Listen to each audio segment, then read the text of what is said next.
Where were you when I slit the throat of hope and let it bleed across the altar we once called forever, a name carved in soft rot? Where were you when I stitched your lies into the lining of my skin, so every breath scraped like your voice in the hollow of my ear, where echoes went to die?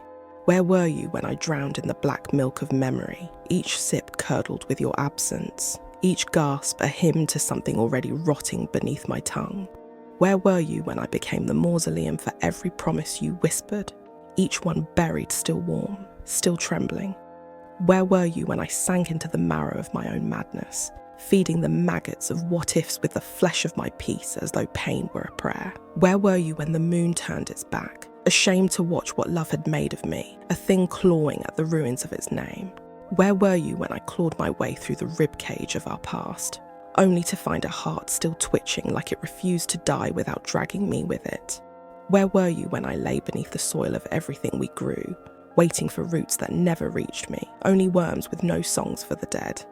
Where were you when my dreams blackened like lungs in fire, and every smile cracked like porcelain, dripping bile where joy once bloomed?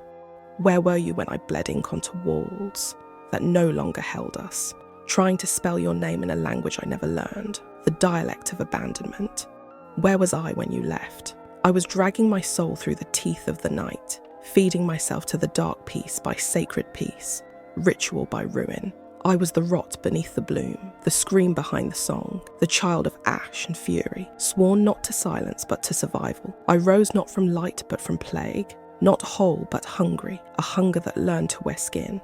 I rose when no angels came close, when even demons turned their backs, and silence knelt before me like it finally knew my name. Now I move through the ruins of every love story that ends in blood, and I speak and even shadows listen. Because I am not the end, I am what comes after.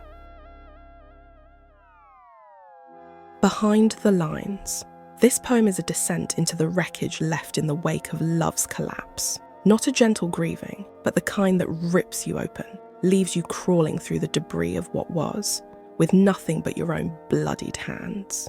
It isn't about longing, it's about devastation. It's about screaming into a silence that never answers. This is for anyone who loved so deeply that the ending felt like dying, and still lived. The imagery is intentionally brutal. Memory curdles. Affection rots. Love becomes a ritual soaked in blood. There's no softening here, no pretty metaphors to hold on to.